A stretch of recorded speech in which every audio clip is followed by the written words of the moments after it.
Student, आज की video में हम लोग बात करेंगे उन सभी इंपॉर्टेंट राइटिंग्स के बारे में जो इंडियन पॉलिटिकल थिंकर्स के द्वारा लिखी गई। एग्जाम में जब आपसे क्वेश्चन पूछे जाते हैं तो कई बार इन राइटिंग्स का क्रोनोलॉजिकल ऑर्डर पूछा जाता है, तो कभी ये पूछा जाता है राइटिंग्स को देखिए कि किसके द्वारा लिखी गई। तो आज की वीडियो में इंडियन पॉलिटिकल थॉट्स में हमारे जितने भी पॉलिटिकल थिंकर हैं उन सब की इम्पॉर्टेंट राइटिंग्स, चाहे वो कोई आर्टिकल हो, वीकली हो, न्यूज़पेपर हो या कोई बुक हो, उन सब को हम लोग डिस्कस करेंगे। Student, welcome to net crackers. मैं अनुराग शर्मा इस चैनल पे आप सभी का स्वागत करता हूं। स्टूडेंट, वीडियो में आगे बढ़ने से पहले आप लोगों के लिए एक इम्पॉर्टेंट अनाउंसमेंट, और ये है कि 1 जनवरी 2024 से on the day of Monday net crackers going to start the offline classes at our Delhi centre. So if you wish to enroll with us to qualify the June 2024 exam and fulfill your dreams, so join us and you can call us at the numbers provided here, or you can directly visit our website to enroll. So student, अब start करते हैं अपने topics के साथ। तो सबसे पहले हमारे एक सबसे इम्पोर्टेंट थिंकर हैं जिनका नाम है चाणक्य। चाणक्य को आप लोग विष्णुगुप्त के नाम से भी जानते हैं और कौटिल्य के नाम से भी जानते हैं। इनकी कुटिल नीतियों की वजह से, कनिंग प्रैक्टिसेस की वजह से इनको नाम दिया गया था कौटिल्य। विष्णुगुप्त इनका एक्चुअल नेम था और चाणक्य जो नाम है, बेसिकली इनके पिता का नाम था चाणक्य। तो क्योंकि ये चाणक्य के पुत्र थे तो लोग इनको चाणक्य कहते थे। तो अगर बात की जाए चाणक्य की, तो इनकी सबसे इंपॉर्टेंट जो राइटिंग है वो है अर्थशास्त्र। अर्थशास्त्र की अगर मैं बात करूं तो मल्टीपल एरियाज के साथ डील करता है अर्थशास्त्र, बट अर्थशास्त्र का सबसे इंपॉर्टेंट कॉन्टेक्स्ट ये माना जाता है कि अर्थशास्त्र एक ऐसी राइटिंग है जो कि डेवलप करती है उन प्रिंसिपल्स को जो एक किंग के लिए और एक स्टेट के लिए इंपॉर्टेंट है। किंग कैसा होना चाहिए और स्टेट के क्या फंक्शनिंग है। सप्तांगा थ्योरी की अगर बात की जाए, मंडल थ्योरी की अगर बात की जाए, तो ये सब अर्थशास्त्र में पढ़ने को मिलता है। साथ ही साथ किंग की क्या ड्यूटीज हैं, उसका क्या रोल है एज अ किंग, उसको भी अर्थशास्त्र बड़े तौर पर डिस्क्राइब करती है। तो चाणक्य से जब भी आपसे क्वेश्चन पूछा जाता है तो सेंटर पॉइंट जो है वो अर्थशास्त्र ही रहती है। मोस्टली इसी बुक से रिलेटेड क्वेश्चन आपसे पूछे जाते हैं। अब इन राइटिंग्स के अगर टाइम की बात की जाए तो 400 बीसी का टाइम था जिस समय चाणक्य आए, तो उसी समय के आसपास ये लिखी गई थी। इसके अलावा चाणक्य नीति की अगर मैं बात करूं तो चाणक्य नीति के लिए कई सारे रूमर्स भी हैं। कोई कहता है कि डायरेक्टली चाणक्य के द्वारा नहीं लिखी गई, बट एक्चुअल में वो प्रैक्टिसेस जो चाणक्य किया करते थे उनके ऊपर ये पूरी की पूरी राइटिंग बेस्ड है। और इसी तरह आता है नीति शास्त्र। नीति शास्त्र उन मॉरल और प्रैक्टिकल प्रिंसिपल्स को कलेक्टिवली जोड़ता है जो कि चाणक्य की आइडियोलॉजी से जुड़े हुए हैं। जब भी आप चाणक्य को पढ़ेंगे तो मोस्टली हम लोग चाणक्य की आइडियोलॉजी में नीति शास्त्र, अर्थशास्त्र, इन दोनों का एक कॉम्बिनेशन हमें पढ़ने को मिलता है। और ये बुक भी जो है चाणक्य से रिलेटेड बहुत इंपॉर्टेंट एक राइटिंग के तौर पर जानी जाती है। तो चाणक्य नीति, अर्थशास्त्र और नीति शास्त्र। बात करते हैं जियाउद्दीन बर्नी की। हम जब जियाउद्दीन बर्नी की बात करेंगे तो बर्नी का कंट्रीब्यूशन बहुत इंपॉर्टेंट माना जाता है। उसका एक बड़ा रीज़न ये है कि जो इस्लामिक एरा रहा इंडिया के अंदर, जब मुगल किंग्स थे और उनसे पहले के जो किंग्स थे, उस समय इस्लामिक स्टडीज़ को भारत में इस्टेब्लिश करने में और सबसे ज़्यादा इम्पॉर्टेंट उस समय के इतिहास को अपनी राइटिंग्स में पिरोने का काम जियाउद्दीन बर्नी ने किया था। 14th सेंचुरी के मुस्लिम हिस्टोरियन एंड पॉलिटिकल थिंकर के तौर पर इनको जाना जाता है। इनके सबसे इम्पॉर्टेंट कंट्रीब्यूशंस जो हैं, अब यहाँ पर एक बात देखिएगा कि बर्नी के जो कंट्रीब्यूशन है मल्टीपल सोर्सेज से आपको पता चलते हैं। ज़्यादातर कंट्रीब्यूशन में कोई एग्जैक्ट डेट पता नहीं चलती है, ठीक है, बट यहाँ पर कुछ राइटिंग्स इम्पॉर्टेंट हैं। जैसे फतवाए जहादारी की अगर मैं बात करूँ तो इम्पॉर्टेंट राइटिंग है। इसके अलावा तारीख फिरोज शाही, ये दो बहुत इंपॉर्टेंट राइटिंग मानी जाती हैं बर्नी की। बर्नी के मोस्टली आइडियाज़ जो कि स्टेट के ऊपर थे और किंग के ऊपर थे, वो इन्हीं दो राइटिंग्स में आपको देखने को मिलेंगे। इसके अलावा फतवा ई जहादारी नामा आई अंसारी नसीर, ये भी एक इम्पॉर्टेंट राइटिंग है बर्नी की। The judgement of the world and the नसीरिम code, this work is compilation of the Barani's legal opinion and judgement similar to Fatawa Jahandari. इसके बाद आती है अलवाल Mohammad Gawan, the event of Mohammad Gawan, उनकी लाइफ में क्या रहा उसके बारे में लिखते हैं, मिनिस्टर थे। इसके अलावा कुछ राइटिंग है शिफा नाथ ई मोहम्मदी, और सना-ई मोहम्मद, हसरतनामा इम्पॉर्टेंट, सलात-ए-कबीर, इनायतनामा इल-इलाही एंड नसीर-ई सदत, ये कुछ एक राइटिंग्स हैं बर्नी की। अब कई बार ऐसा होता है कि अगर मान लीजिए इनमें से कोई राइटिंग आपसे पूछी जाए और ऑप्शन में बर्नी हो और इकबाल दोनों हो, तो ऐसे में अगर आपको बर्नी की राइटिंग्स के बारे में नहीं पता, ठीक है, तो आप वहाँ पर फंस जाएंगे। तो इसलिए इन सभी राइटिंग्स को आप नोट डाउन कीजिएगा, ताकि अगर एग्जाम में इससे रिलेटेड क्वेश्चन आता है तो आप इसको कर सकें। सलावत कबीर जो है इंपॉर्टेंट राइटिंग है, प्रेयर्स के ऊपर है। सनाई मोहम्मदी जैसे हमने डिस्कस किया।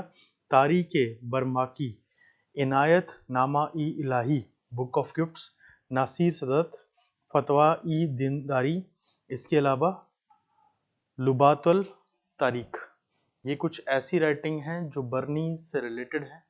इनमें से बहुत सारी राइटिंग का कोई रेफरेंस हमें नहीं मिलता है।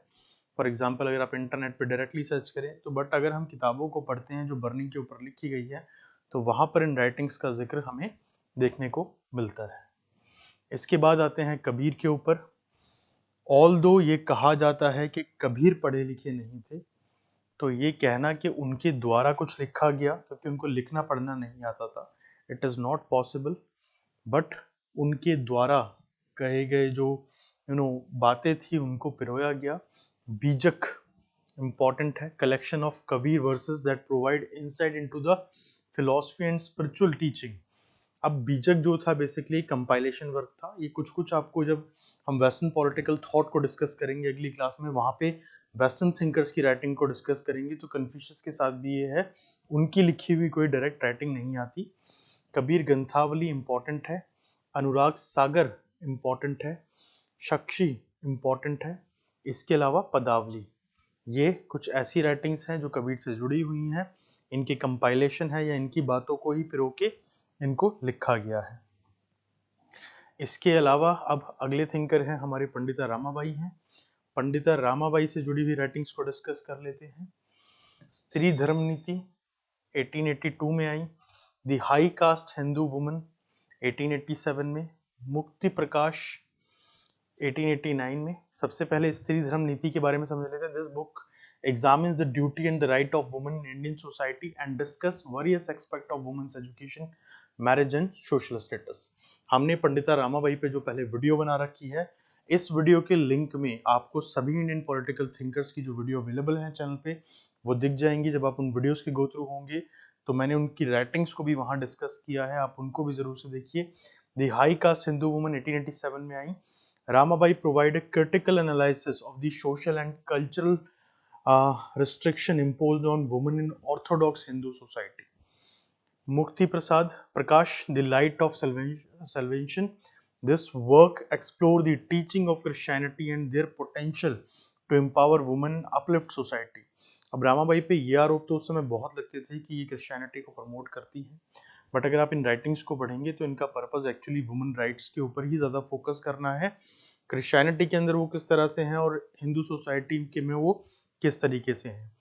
पंडिता रामाबाई अमेरिकन एनकाउंटर, उसके ऊपर ये एक राइटिंग लिखी गई है। This travelogue details Ramabai's experience and observation during visit to the United States where she participated in Parliament of the World's Religion in Chicago। इसके बाद आती है वेदुक्ता मराठी। अब वेदुक्ता मराठी जो है that is related to the Vedas, Marathi language में जो थे। Ramabai undertook the monumental task to translating the Vedas, ancient Hindu scriptures in Marathi, making them moral accessible to the masses। ऐसा भी कहा जाता है कि इन्होंने बाइबल को मराठी में लिखा था उस समय, ठीक है। The family, marriage and state। This book explores the relationship between the family, marriage and the state, advocating for reforms in family laws and women's right। तो ये 6 इंपॉर्टेंट राइटिंग्स जो रामाबाई से जुड़ी हुई हैं। इसके बाद आते हैं बाल गंगाधर तिलक के ऊपर। बाल गंगाधर तिलक की काफ़ी सारी राइटिंग्स हमें सुनने को और पढ़ने को भी अवेलेबल है, जिनमें से कुछ इंपॉर्टेंट को आज हम डिस्कस कर रहे हैं। ओरियन और research into the eternity of the Vedas, अब ये 1893 में पब्लिश हुई। In work Tilak explore the astronomical references in the Vedas and argue for the antiquity of the Indian civilisation. अब antiquity of the Indian civilisation की अगर आप बात करोगे या फिर वेदास में क्या लिखा हुआ है, इस चीज़ के ऊपर एक बड़ी बहस है। ठीक है, इस बुक के अंदर आपको सब कुछ पढ़ने को मिलेगा। ऐसा कहा जाता है कि हिंदू वेदास के अंदर वो सारी चीज़ें which is related to the science and technology उनको पहले ही डिस्कस किया हुआ है। ठीक है, और जो वेस्टर्न साइंस है वो बेसिकली हमें बरगला रही है। The Arctic homes in the Vedas, 1903, Tilak represent the theory that the Vedas contain reference to the ancient Arctic homeland of the Indo-Aryans, challenging the Aryan invasion theory. Shrimad Bhagavad Gita Rahasya, The Secret of Bhagavad Gita, 1915. This book, Tilak's profound analysis and interpretation of the Bhagavad Gita, highlighting the social, political and philosophical significance in Bhagavad Gita. Kesari जो कि एक Marathi newspaper था, इन्होंने इसको publish किया था। इसके अलावा गीता रहस्य को पब्लिश किया था। The first war of independence 1907, Tilak's book provide the historical account of 1857 uprising against the British colonial rule, highlighting the bravery sacrifice of the Indian freedom fighter. इसके अलावा स्वराज्य Lakshmi, the goddess of the independence 1920, Tilak work emphasized the importance of self-rule and the portray independence as a goddess to be revered and pursued. इसके बाद स्वामी विवेकानंद की बात करते हैं।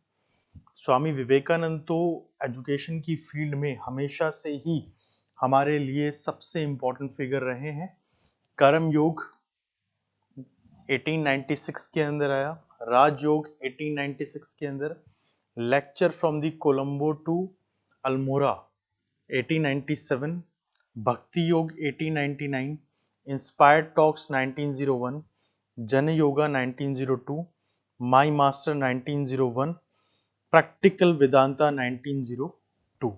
ये 8 इम्पॉर्टेंट राइटिंग्स जो इनके द्वारा लिखी गई ऑन दी डिफरेंट पर्सपेक्टिव, और स्पेशली जब स्वामी विवेकानंद की आप बात करेंगे तो वेदांतिक फिलॉसफी एक इम्पॉर्टेंट कॉन्सेप्ट है जो इनके साथ जुड़ता है, एंड मोस्टली राइटिंग्स में आपको वेदांतिक फिलॉसफी का जिक्र मिलेगा।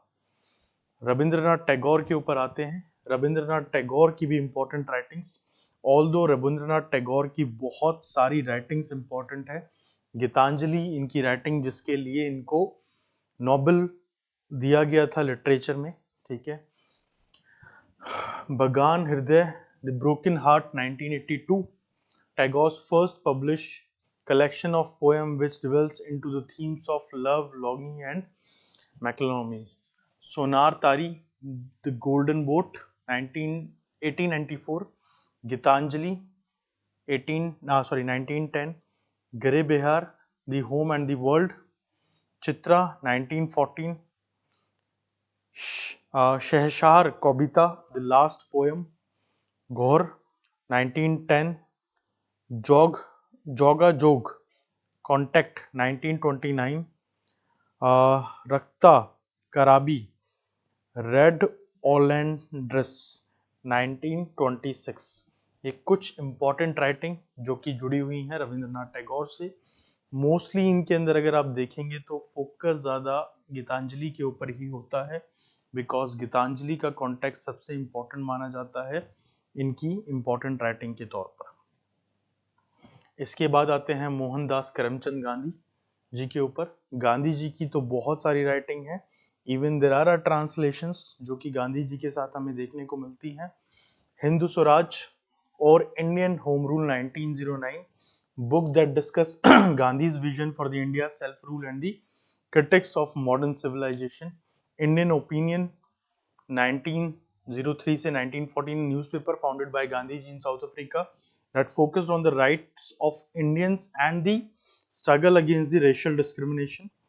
Young Indian, a Young India weekly journal edited by Gandhi ji that advocate for non-violence, self-reliance and the social reforms.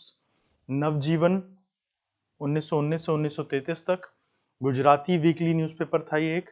Satyagraha in South Africa 1925, Gandhiji's account of his experience and reflection on the Satyagraha campaign in South Africa, and an autobiography, The Story of My Experiment with Truth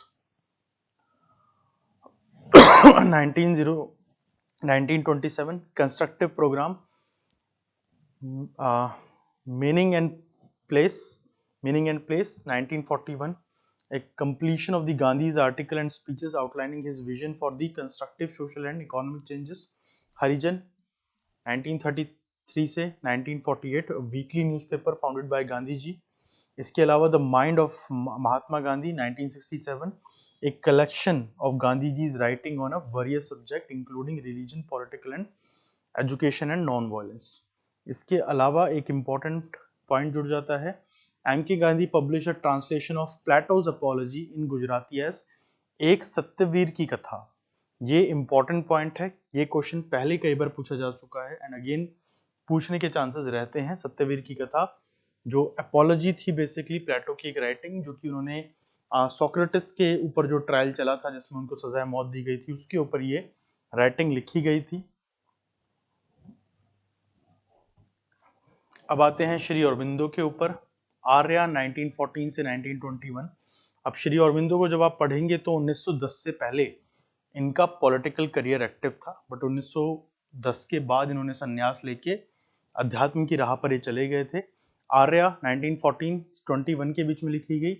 इसके अलावा the ideal human unity 1915, the life divine 1939, the synthesis of yoga 1948, Savitri a legend a symbol 1950, the mother 1950, essay on Gita 1950, future poetry 1953, a collection of essay and reflection of the nature and of poetry and the role of the poet in the spiritual evolution and humanity. Pariyar. Pariyar एक revolutionary thinker के तौर पर जाने जाते हैं, but thinker से ज़्यादा इनको लोग एक्टिविस्ट के तौर पर समझते हैं, जिन्होंने साउथ इंडिया के अंदर जो डिस्क्रिमिनेशन थे कास्ट और कम्युनिटीज़ को लेकर, उनके खिलाफ बड़ी फाइट लड़ी. और साउथ का अंबेडकर इनको कहा जाता है एंड इम्पॉर्टेंट रोल माना जाता है खुदी अर्शु 1925 से 52 के बीच में. The doctrine of self respect 1928, woman enslaved, a study of women's position in society 1947, the smile of the oppressed 1954, Thirukkural Urai, explanation of the Thirukkural 1958, grammar of politics 1962, a blazing archipelago 1973, autobiography थी basically. इसके बाद आते हैं मोहम्मद इकबाल पे. ये वही व्यक्ति हैं जिन्होंने पाकिस्तान की फॉर्मेशन में एक आइडियोलॉजिकल सपोर्ट दिया और उससे पहले कभी ये कहा करते थे कि सारे जहां से अच्छा हिंदुस्तान हमारा. Bang i-Dara, the call of the marching bell 1924, Asrar e Khudi, secrets of the self 1915, Rumuz e Bekhudi 1917, जबूर आ अज़म 1927, The Reconstruction of the Religious Thought in Islam 1930, Payam Marsiki 1923, Makhzan-e Tasawwuf 1932, Persian Review 1936. ये कुछ ऐसी राइटिंग जो इकबाल के साथ जुड़ती हैं. There are important writings which we are discussing here. Otherwise there are many writings which is actually related to Iqbal. बहुत सारी छोटी मोटी किताबें या आर्टिकल्स वगैरह तो जुड़े ही रहते हैं, बट हम इम्पॉर्टेंट जो है हमारे एग्जाम पॉइंट ऑफ व्यू से उसको डिस्कस कर रहे हैं. अगला है हमारे thinker, that is M N Roy. M N Roy humanitarian thinker के तौर पर जानते जाते हैं. वैसे तो मार्क्सिस्ट थिंकर हैं. न्यू ह्यूमैनिज्म का कॉन्सेप्ट देखे गए थे, नव मानववाद का कॉन्सेप्ट देखे गए थे. शुरुआती तौर पर कार्ल मार्क्स के भक्त हो गए थे, बट आगे चलकर उनको क्रिटिसाइज करने लगे. Breakdown of the Indian political parties 1919, the historical role of Islam 1922, India in transition 1922, the future of Indian politics 1922, Vanguard 1923 से 24, the philosophy of revolution 1925, memories 1952, reason, romanticism and revolution 1952. These are the important books related to the एमन रॉय। अब मैं जब इन books को discuss कर रहा हूँ तो इनकी पीडीएफ आपको अवेलेबल हो जाएगी, जो आप देख रहे हैं हमारे टेलीग्राम के ऊपर। आप टेलीग्राम चैनल ज्वाइन कीजिए हमारा, और उसके ऊपर ये पीडीएफ्स और इसी तरह से जो बाकी इंपॉर्टेंट टॉपिक्स हैं सब पे हम लोग लगातार पीडीएफ शेयर करते रहते हैं। विनायक दामोदर सावरकर। सावरकर को हम आज जिस भी तरह जानते हो, बट एक्चुअल में Savarkar is very much known for his philosophical knowledge, specially poetry में, मराठी पोइट्री में बहुत इंपॉर्टेंट कंट्रीब्यूशन माना जाता है। The first war of independence 1907 बहुत इंपॉर्टेंट बुक है। ऐसा कहा जाता है कि सुभाष चंद्र बोस और भगत सिंह भी इस किताब की तारीफ करते थे। इसमें उन्होंने डिस्कस किया है जो रिबेल हुआ था 1857 का, उसको डिस्कस किया है। The first historical war of Indian independence 1909, Kala Pani 1909, Majhi Janmathep 1909, इसके अलावा Samagra Savarkar Vangmay, complete work of Savarkar, Rashtra Mimansa 1924, सावरकराचार्य कविता, ठीक है। इसके अलावा अभिनव भारत 1904 से 1906, केसरी 1909 से 1924। इसमें स्पेशली अगर अभिनय भारत की मैं बात करूं तो इससे रिलेटेड क्वेश्चन कई बार पूछ लिए जाते हैं आपसे। बी आर अम्बेडकर जी। अब अम्बेडकर जी को तो हम सब जानते हैं।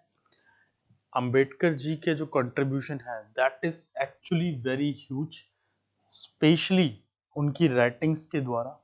There are more than 17 writings जो अम्बेडकर जी से जुड़ी हुई हैं। Castes in India, the problems of the rupee 1923, caste in India 1916, alienation of the caste 1936, thought of linguistic state 1955, the Buddha and his Dhamma 1957, riddles in Hinduism 1956। एक बार आप दोबारा से इसको देख सकते हैं।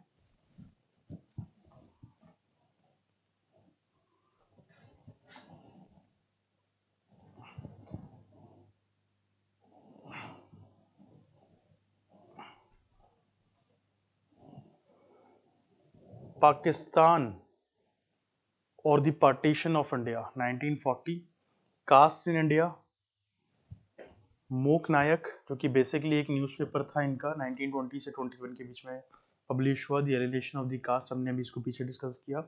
Thought of linguistic state 1955, Buddha and Dhamma हमने अभी डिस्कस किया। कास्ट इन इंडिया, मूक नायक, ऊपर वाला ही आई थिंक रिपीट हो गया है।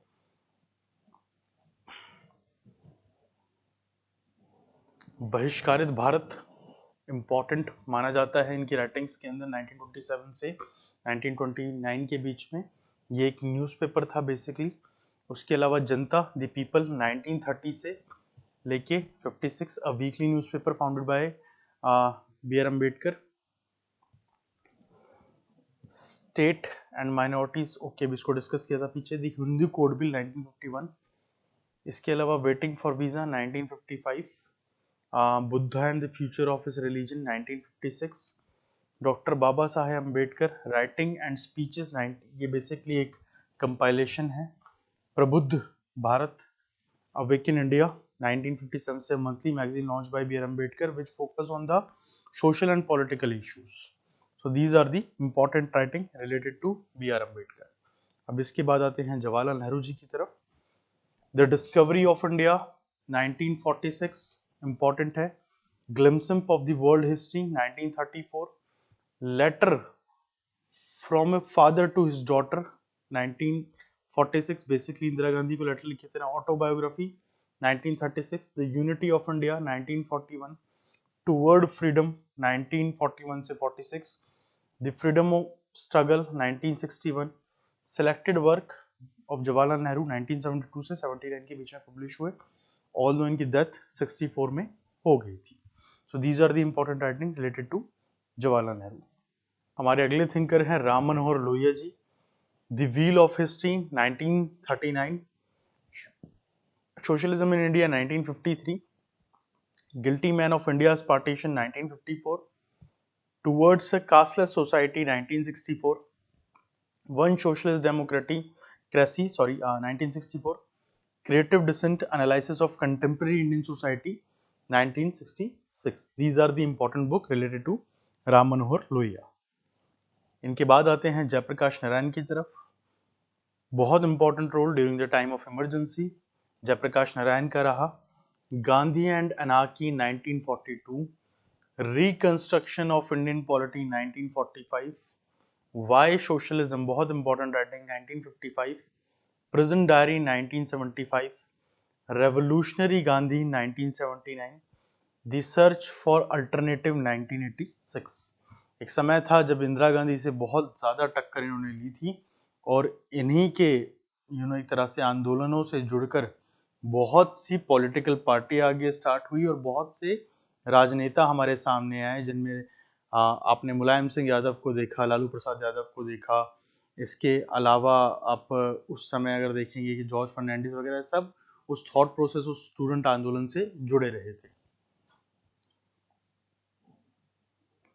Deendayal Upadhyay, integral humanism important writing है, 1965 में पब्लिश हुई. राष्ट्र धर्मा 1966 में, एक माता मानव दर्शन 1968, भारतीय राज्य व्यवस्था 1969, भारतीय आर्थिक व्यवस्था 1970. दीनदयाल उपाध्याय का बहुत important contribution into the Jana Sangh and आज की जो राइटेस्ट आइडियोलॉजी है भारत में, स्पेशली अगर मैं बात करूं तो Bharatiya Janata party, ideological base जो है यहीं से मिलता है. So these are the important thinkers, all the thinkers of Indian political thoughts along with their major writings. आने वाली वीडियो में हम वेस्टर्न पॉलिटिकल थॉट, उनसे जुड़े थिंकर, उनकी राइटिंग्स को भी डिस्कस करेंगे.